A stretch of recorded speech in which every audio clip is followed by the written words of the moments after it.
Assalamualaikum dan salam sejahtera.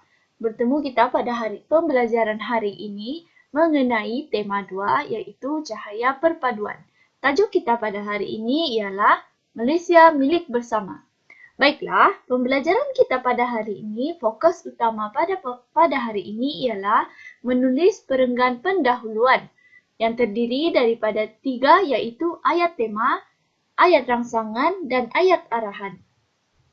Baiklah, untuk objektif pembelajaran kita pada hari ini, pada akhir pembelajaran, murid dapat pertama, mencerakinkan ayat-ayat yang terdapat dalam karangan dalam perenggan pendahuluan dalam satu petikan kepada ayat tema, ayat rangsangan, dan ayat arahan.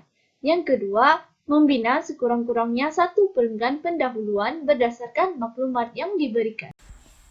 Fokus utama pembelajaran kita pada hari ini ialah menulis perenggan pendahuluan ataupun perenggan pengenalan.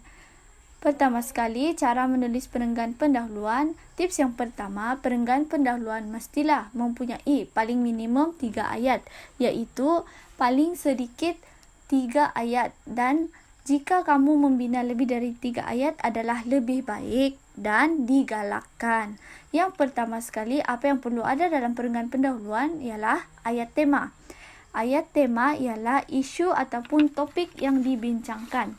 Tema ialah tajuk utama ataupun tunjang penulisan yang menjadi tulang belakang dalam penulisan yang kamu hasilkan. Dengan mengenal pasti tema karangan yang betul, kamu dapat menulis karangan tanpa memesongkan ke bidang yang berlainan. Bidang yang dibincangkan dalam arahan karangan haruslah tepat agar temanya menepati standard soalan.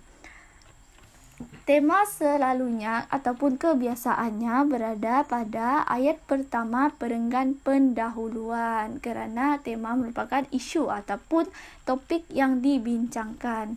Seterusnya ialah ayat rangsangan. Ayat rangsangan ialah ayat huraian tema utama. Ayat rangsangan ini juga berfungsi merangsang pembaca untuk membaca karangan tersebut serta meninggalkan kesan yang bermakna kepada pembaca ataupun pemeriksa itu sendiri. Ayat rangsangan merupakan kesinambungan daripada ayat tema ataupun huraian daripada ayat tema dan merupakan huraian daripada isu apa yang kita bincangkan. Yang ketiga, ayat arahan. Ayat arahan ialah ayat yang menjawab soalan ataupun kata kunci karangan. Antara kata kunci yang penting ialah cara, langkah, usaha, kesan, faktor, sebab, implikasi dan banyak lagi. Kata kunci mestilah dikenal pasti oleh murid sebelum menulis karangan. Melalui ayat arahan, kamu sudah boleh gambarkan isi yang akan kamu tulis dalam karangan kamu nanti. Kebiasaannya, ayat arahan ini ditulis dalam ayat akhir perenggan pendahuluan. Contoh cara mengenal pasti kata kunci dalam ayat arahan ialah cara, langkah, usaha, kesan, faktor dan sebab. Oleh itu, perenggan pendahuluan mestilah mempunyai 3 jenis ayat iaitu ayat tema, ayat rangsangan dan ayat arahan dan mempunyai paling minimum 3 ayat di dalamnya. Baiklah, seterusnya cikgu bagi satu contoh tajuk karangan. Sebenarnya contoh tajuk karangan ni panjang tapi cikgu pendekkan iaitu cara mengekalkan keharmonian hidup berjiran. Sebenarnya contoh ini boleh dilihat pada muka surat 28. Kamu boleh rujuk muka surat 28. Baiklah, apa yang perlu ada dalam perenggan pendahuluan? Cikgu bagi contoh dalam bentuk ayat dan cikgu cerakinkan kepada ayat tema, ayat rangsangan dan ayat arahan. Pertama sekali, mestilah dalam perenggan pendahuluan mestilah ada ayat tema. Yang pertama, contohnya, jiran merupakan orang yang paling dekat dengan kita selain keluarga kita sendiri. Di sini kita boleh lihat kata kunci jiran sebagai ayat tema ataupun isu yang kita bincangkan dalam karangan kita pada hari ini, iaitu cara mengekalkan keharmonian hidup berjiran.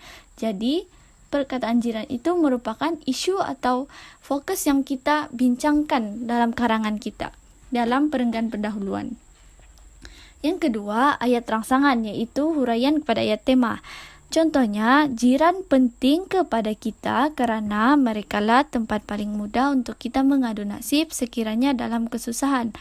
Ayat ini sebenarnya huraian kepada ayat tema, iaitu jiran merupakan orang yang paling dekat dengan kita selain keluarga kita sendiri kerana merekalah tempat paling mudah untuk kita mengadu nasib sekiranya dalam kesusahan, iaitu huraian kepada ayat tema kita. Yang seterusnya, ayat arahan. Terdapat banyak cara yang boleh dilakukan bagi mengekalkan keharmonian dalam hidup berjiran.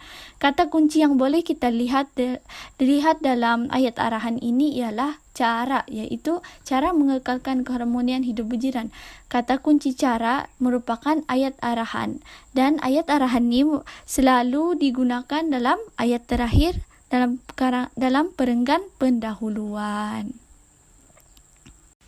Baiklah, tadi kita sudah tengok contoh dalam bentuk ayat, iaitu perenggan pendahuluan. Kali ini cikgu buat dalam perenggan pendahuluan yang lengkap, iaitu jiran merupakan orang yang paling dekat dengan kita selain keluarga kita sendiri, iaitu ayat tema. Jiran penting kepada kita kerana merekalah tempat paling mudah untuk kita mengadu nasib sekiranya dalam kesusahan. Ini merupakan ayat rangsangan kerana ini merupakan huraian kepada ayat tema yang kamu nyatakan.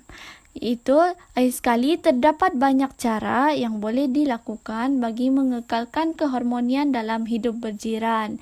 Dari sini kita melihat ini merupakan ayat arahan kerana terdapat kata kunci iaitu cara yang boleh dilakukan bagi mengekalkan keharmonian dalam hidup berjiran.